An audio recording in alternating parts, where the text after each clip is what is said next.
It's time for another edition of You Make the Call. IBM presents You Make the Call. It's the final play of the game. Vikings are set up for a Hail Mary. They've got 3 receivers lined up to the left side, and the Chiefs have only 1 pass rusher to that side. If you're Kirk Cousins, do you A, go straight to the left to buy time to get out of the pocket so you can throw up a Hail Mary, or B, just kind of dance around in the pocket and get sacked? The answer, of course, is B. He's not going to get a chance. Dano ends it. If you said so, then you made the right call. Bonus, you make the call.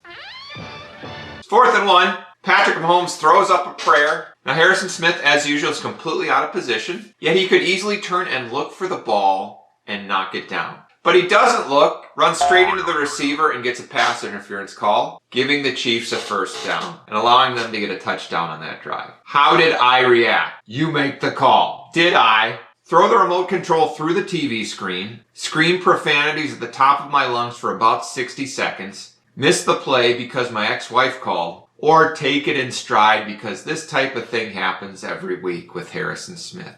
The answer, of course, is B. Kids, why don't you step outside for a second?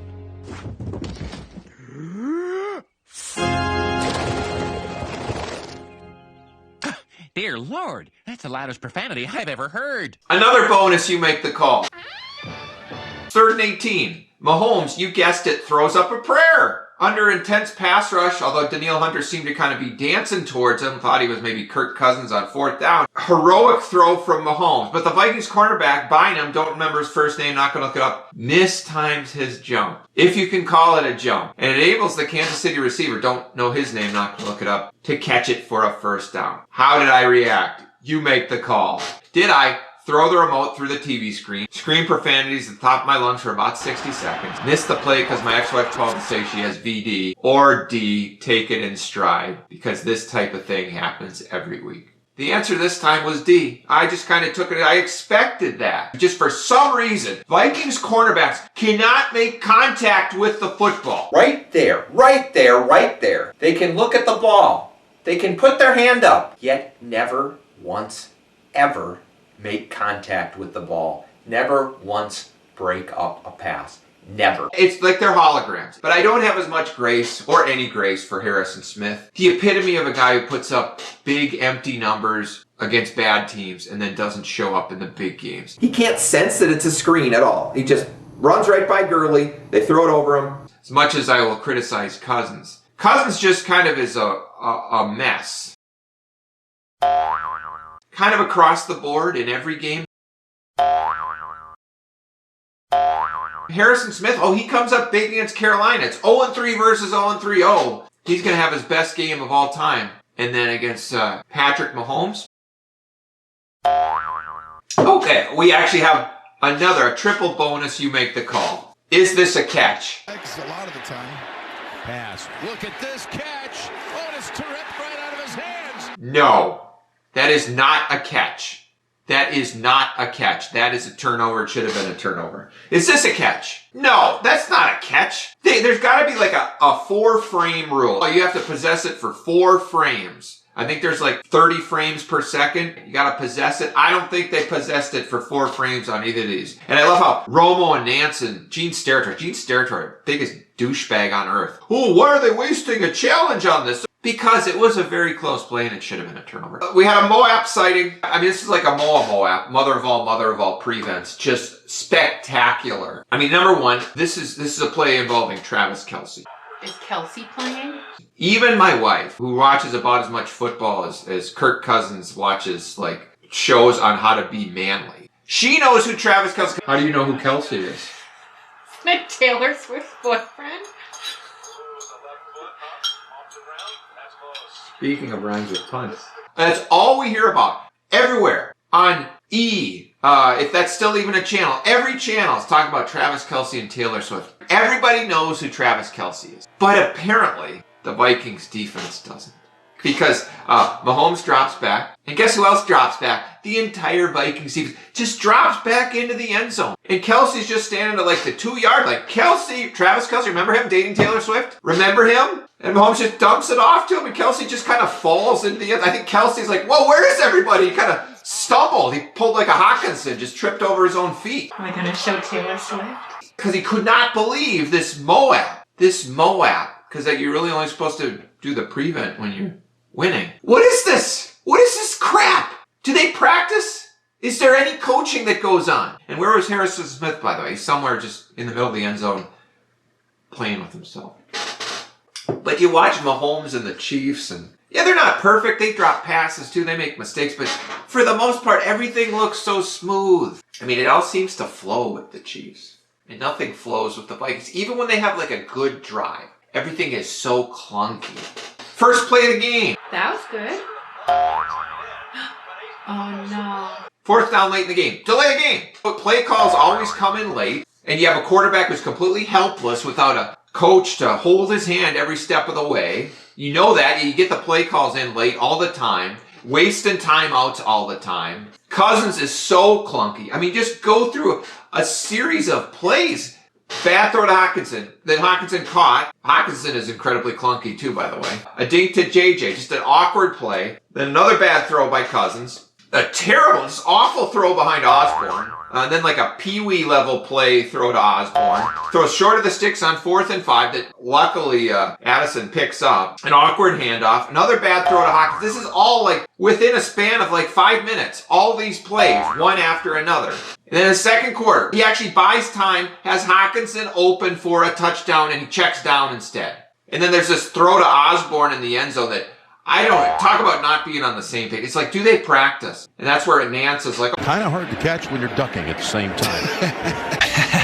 I mean, even a routine check down over the middle to Hawkinson, just nothing about it is smooth. Throw isn't quite there, and Hawkinson bobbles it. Nothing is easy. Another routine check down that he throws high to Addison, just nothing is done very well. Even the things that work, even the passes that are complete, they're all off just a bit. And then you have just the egregious play where Madison just drops a screen pass that's set up so perfectly. And then, of course, you have Cousins looking to check down on the Hail Mary pass. There's no way they're this out of sync without really bad coaching. And Kevin O'Connell, he went, 13-4 last year? Well, Lottie frickin' duh! Guess what? Dick Duran took the Bears to a Super Bowl. And now Kevin O'Connell's 1-4. I mean, some of that stuff just is it's just things you've never seen before. In one play, the Vikings have 2 tight ends on the right side. And neither of them block anybody. Like, why do you have 2 tight ends in if they're not going to block anybody, if they're not going to provide any protection? 2 tight ends, they don't block the guy in the end. He just goes unblocked and sacks Cousins. It's like, what is this? What is this crap? Even Justin Jefferson is sloppy. He had a really bad drop. He's had some sloppy play this year. And with him, I think it's just really easy to get in his head. That's a problem. It's really easy to get in his head, for the defense to get in his head. But also, the defense always takes cheap shots on him because they know they can, because they know the rest of our team's a bunch of pussies. A bunch of pussies. If you're going to hit our best guy, we're going to hit your best guy. But no, we'll just let you kick JJ to the curb, beat him up while we check down on the Hail Mary.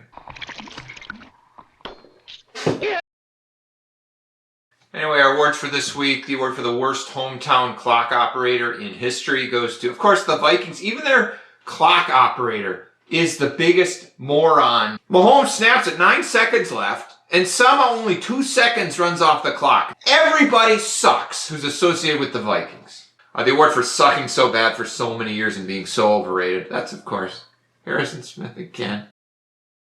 You put the letter S in front of Hitman, you've had my exact opinion of Harrison Smith. The Bashaud Breeland Award for a ridiculously bad missed interception opportunity. I could have given that to Harrison Smith because if he just turned and looked like a normal human defensive back, looked for the ball, he could have intercepted that pass. I'm not going to give it I'm going to give it to number 5 for the Vikings. I do know his name. Don't need to look it up, but I'm going to pretend I don't know it. The pass just went through him. It's like it just went through him. Now, luckily it wasn't caught by the Chiefs receiver, but it's as if these guys are holograms. They're holograms except when they're not looking for when they're looking for the ball, they're holograms. And when they're not looking for the ball, they just run right through people. Maybe that's why they run through. They think they're holograms. It's kind of like how Keenan Allen was like invisible when he didn't have the ball, and everyone else was invisible when he had the ball against the Chargers. The Richard Simmons Award for getting manhandled. Howard Stern. I was just playing the third quarter where this guy for the Chiefs, this like receiver, he's at the sideline. This little guy for the Chiefs just runs right through him and then runs right through Harrison Smith and gets like 7 extra yards. Sets up a third down where Mahomes makes this miraculous throw to Kelce. But those yards matter. If you don't give him the extra 7, if you hold him to 3 yards, that's 4 more yards. Instead of being like 3rd and 8, it's 3rd and 12. Maybe they don't pick up that third down. Maybe they have to kick a field goal. And these are the plays that make the difference between the good teams and the bad teams. The teams that try harder, the teams that find a way to get a Hail Mary pass off on the last play. The teams that don't just drop a screen pass when it's perfectly set up that could tie the game. Patrick Peterson Award for piss poor effort. That goes to Addison. I've forgotten his first name. Not going to look it up on that 4th and 12. Just no pass blocking, of course. And Cousins barely gets it off. And for Cousins, this is actually a pretty good desperation throw. And Addison has to fight to get more towards the center of the end zone. He's got to fight towards the center of the field. Flag. Now, he did draw a flag, but they picked it up because he gave no effort. I think the refs are just like, well, that wasn't catchable. He wasn't really trying to get to the ball. And again, it just sums up why some teams win and some teams lose. And why some teams get the calls and some teams don't get the calls. Because the refs can see the teams that are good and are trying. So, 1 and 4. But if they win out, they're 13 and 4, and they got a good shot at winning the division. You're still too tough on Minnesota Vikings, though. Who is? You. You should applaud them when they do something well, like a good pass or some,